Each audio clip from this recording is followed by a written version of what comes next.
अस्सलाम वालेकुम students, I hope आप सब खैरियत से होंगे। तो आज हम डिस्कस करेंगे माइक्रोस्कोपी। देखिए, जब भी आप सेल को या सेल के अंदर वाले जितने भी कंपोनेंट्स है उनकी स्टडी करते हो माइक्रोस्कोप को इस्तेमाल करके, तो वो टेक्निक या वो प्रोसेस कहलाता है माइक्रोस्कोपी। ना सिर्फ सेल बल्कि सेल के अलावा भी कुछ ऐसे छोटे लिविंग स्ट्रक्चर्स है जिनकी स्टडी करने के लिए अगर आपको माइक्रोस्कोप की जरूरत पड़ती है तो वो टेक्निक जो है कहलाएगी माइक्रोस्कोपी। अब हमें पता है किसी भी माइक्रोस्कोप के अंदर ये तीन चीजें इंपॉर्टेंट होती है। सबसे पहली चीज क्या है? मैग्निफिकेशन। मैग्निफिकेशन का मतलब होता है कि किसी चीज को मैग्नीफाई करके दिखाना, किसी चीज को बड़ा करके दिखाना। कि भाई माइक्रोस्कोप के अंदर जो भी आप सैंपल देखना चाह रहे हो उस सैंपल को जो है वो बड़ा करके दिखाना कहलाता है मैग्निफिकेशन। दूसरी जो चीज हमारे पास आती है वो है रेजोल्यूशन। रेजोल्यूशन क्या होती है कि वो जो इमेज आपको दिख रही है वो कितनी क्लियर है, कितनी क्लियर दिख रही है, कितनी ब्लर दिख रही है, वो चीज आ जाती है रेजोल्यूशन में। एंड कॉन्ट्रास्ट क्या होता है? उस माइक्रोस्कोप के अंदर जो भी आप सैंपल देखना चाह रहे हो, ठीक है, तो वो सैंपल आपको क्लियर दिखे और उसके अलावा जो आपकी सराउंडिंग है वो क्या हो जाए, डार्क हो जाए, तो वो चीज हमारे पास कहलाती है कॉन्ट्रास्ट। ठीक है। अब हमें पता है कि हमारे पास माइक्रोस्कोप जो है वो क्या होते हैं, अलग अलग तरह के होते हैं। अगर आप बहुत ही चीजों को यानी कि ऊपर ऊपर से पढ़ना चाहते हो, सुपरफिशियली अगर पढ़ना चाहते हो, तो उसके लिए आप लाइट माइक्रोस्कोप का इस्तेमाल कर सकते हो। लेकिन अगर आप चाह रहे हैं कि भाई हम चीजों की जो है बहुत डिटेल में स्टडी करें, तो उसके लिए जो है आपको जो माइक्रोस्कोप चाहिए होगा वो होगा इलेक्ट्रॉन माइक्रोस्कोप। ठीक है। अब यहाँ पे हमने सबसे पहले एक लाइट माइक्रोस्कोप हमारे पास होता है जो नॉर्मली हमारे स्कूल की लैब वगैरह में जो है वो मौजूद होता है। ठीक है। लाइट माइक्रोस्कोप को लाइट इसलिए कहते हैं क्योंकि यहाँ से जो है वो एक लाइट का सोर्स होता है और ये लाइट जब इस स्टेज पे गिरती है और इसके बाद जो है यहाँ पे हमें कोई भी चीज या कोई भी स्पेसिमेन या कोई भी सैंपल जो हम देखना चाह रहे हैं वो दिख पाता है। ठीक है। हम बात करते हैं लाइट माइक्रोस्कोप की मैग्निफिकेशन की। ठीक है। जैसा कि मैंने आपको बताया कि मैग्निफिकेशन का मतलब क्या होता है, चीजों को बड़ा करके दिखाना। ठीक है। तो देखो, लाइट माइक्रोस्कोप में ज्यादा से ज्यादा जो आप चीजों को बड़ा करके देख सकते हो वो होती है 10,000x। यहाँ पे हम x किसको कह रहे हैं? x यानी कि गुना, 2 टाइम्स, 3 टाइम्स, 4 टाइम्स। ठीक है। तो यहाँ पे किसी भी चीज को लाइट माइक्रोस्कोप के अंदर आप कितना बड़ा करके देख सकते हो? That is 10,000x। ठीक है। अब इसका फॉर्मूला क्या है, यानी कि किस तरीके से मैग्निफिकेशन काम करती है? तो देखिए, हमारे पास ये हमने एक माइक्रोस्कोप की जो है वो डायग्राम बनाई है। हमें पता है कि ये वाली जो जगह है ये कहलाती है आई पीस। ठीक है। और आई पीस में जो है एक लेंस लगता है। ये वाली जगह जहां पे हम आंख रख के देखते हैं इसको हम कहते हैं आई पीस, और आई पीस के अंदर जो है एक लेंस लगता है। और यहाँ पे 3 लेंस जो है लगे होते हैं जो कि इस तरीके से रोटेट भी करते हैं, और इन लेंसेज को जो है हम कहते हैं ऑब्जेक्टिव लेंसेज। Objective lenses. ठीक है। तो अगर आपने मैग्निफिकेशन मालूम करनी है, अगर आपको पता करना है कि कोई भी सैंपल मैं देखना चाह रहा हूँ उसकी मैग्निफिकेशन कितनी होगी, तो उसके लिए आपने क्या करना पड़ेगा कि जो लेंस आपने आई पीस में रखा है उसी को ही आप मल्टीप्लाई कर देंगे आपके ऑब्जेक्टिव लेंस से। फॉर एग्जाम्पल, मैं कोई भी एक इसके अंदर सैंपल देखना चाह रहा हूँ। ठीक है। आई पीस के अंदर जो मैंने लेंस रखा है वो मैंने रखा है 10x का। ठीक है।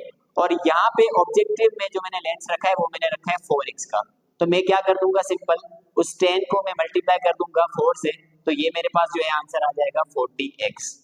यानी कि जो भी चीज अब मैं सैंपल इसके अंदर देखना चाह रहा हूँ वो मुझे 40 गुना जो है वो बड़ा करके दिखाएगा लाइट माइक्रोस्कोप। तो इस तरीके से ये मैग्निफिकेशन जो है ना वो काम करती है। ठीक है।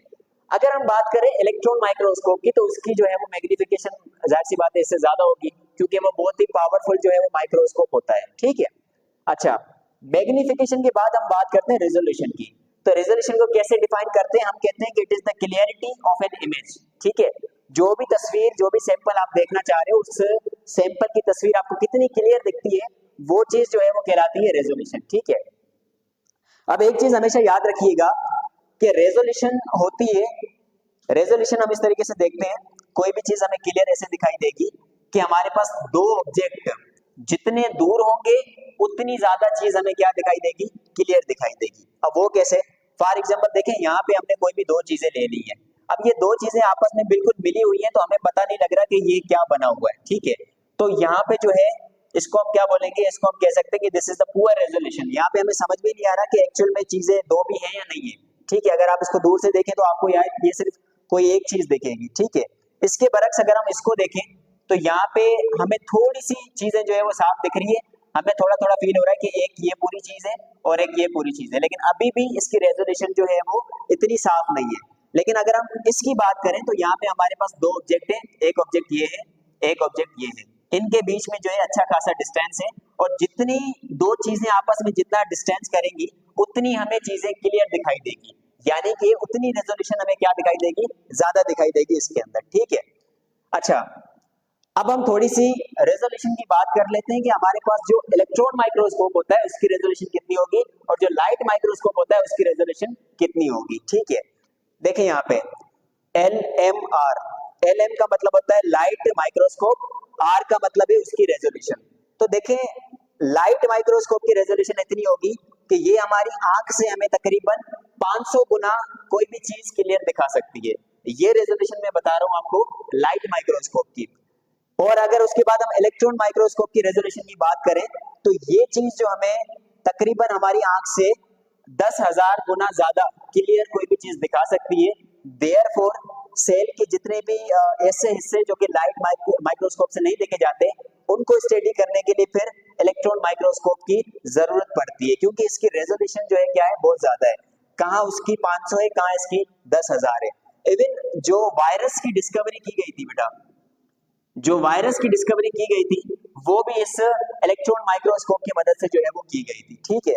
अब देखिए एक चीज है कि यहाँ पे भाई इलेक्ट्रॉन माइक्रोस्कोप की जो रेजोल्यूशन है ना वो मतलब कि इतनी ज्यादा क्यों होती है, तो उसका एक रीजन ये भी है कि इलेक्ट्रॉन माइक्रोस्कोप के अंदर जो है ना वो इलेक्ट्रॉन्स के बीम्स पास किए जाते हैं, इलेक्ट्रॉन्स के बीम्स पास किए जाते हैं, और अगर आप इनकी वेवलेंथ देखिए तो ये इसकी काफी शॉर्ट वेवलेंथ होती है।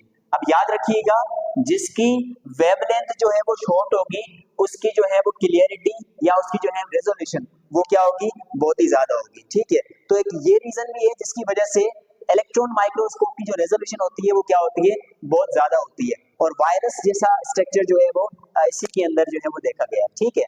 दो चीजें हमारी क्लियर होगी, मैग्निफिकेशन एंड रेजोल्यूशन। अब जो तीसरी चीज हम समझने जा रहे हैं दैट इज कॉन्ट्रास्ट, ठीक है। अब देखिए कॉन्ट्रास्ट होता क्या है, यहाँ पे मैंने एक अलग इसका टॉपिक बना दिया है, कॉन्ट्रास्ट होता क्या है। तो जैसा कि मैंने आपको पहले बताया कि जो भी आप सैंपल देखना चाह रहे हो वो सैंपल आपको क्लियर दिखे और सराउंडिंग में जो है वो डार्कनेस छा जाए ताकि आप उस चीज को अच्छे से देख सको, उस चीज को जो है हम कॉन्ट्रास्ट का नाम देते हैं। अब देखो इस कॉन्ट्रास्ट को चेक करने के लिए हमारे पास एक स्पेशल टाइप का माइक्रोस्कोप होता है जिसको हम कहते हैं फेज कॉन्ट्रास्ट माइक्रोस्कोप, ठीक है।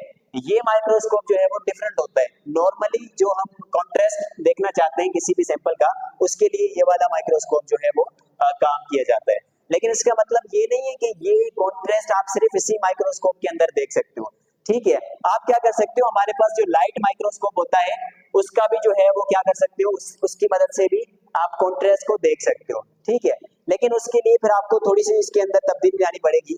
हमने यहाँ पे कहा है कि सर अगर हम लाइट माइक्रोस्कोप को देखना चाहें तो लाइट माइक्रोस्कोप को देखने के लिए हमें क्या करना पड़ेगा, उसका अगर कॉन्ट्रास्ट देखना चाहिए उसके अंदर तो उसके लिए जो भी सैंपल आप देखना चाह रहे हो पहले तो उसकी फिक्सिंग करनी पड़ेगी।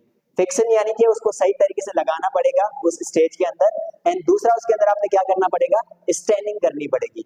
स्टेनिंग यानी जो भी सैंपल आप देखना चाह रहे हो उसके अंदर आपने कोई ना कोई कलर डालना होगा। एज अ रिजल्ट आपका जो सैंपल है वो कलर्ड दिखेगा और आपको साफ दिखेगा, एंड सराउंडिंग की जो चीजें हैं वो आपको ब्लैक या आपको डार्क दिखने में आएंगी, ठीक है। तो इस तरीके से हमने किसी भी माइक्रोस्कोप की तीनों चीजें जो है वो समझ ली, मैग्निफिकेशन, रेजोल्यूशन एंड कॉन्ट्रास्ट, ठीक है।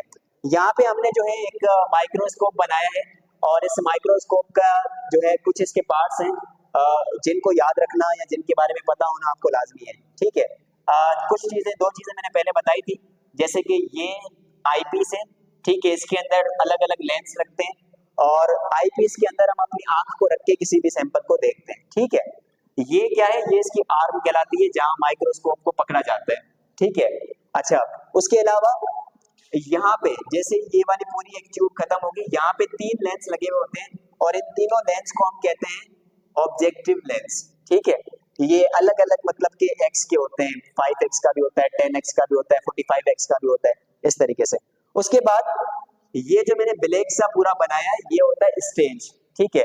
जैसे कि आपको पता है कि हमारे स्कूल में भी जितने भी इंपॉर्टेंट काम होते हैं वो स्टेज पे परफॉर्म किए जाते हैं, कभी कोई फंक्शन हो रहा है कोई इंपॉर्टेंट काम।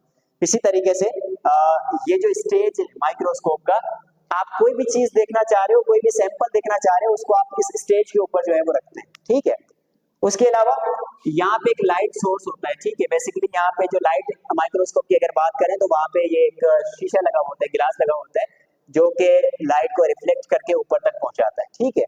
तो ये यहाँ पे जो लाइट लगी हुई है, ये लाइट यहाँ से पास होगी इस स्टेज में, स्टेज से ये पूरा आईपीस की तरफ जो भी आप देखना चाहेंगे उसको क्लियर करके दिखाएगी। ये काम होता है लाइट का, ठीक है।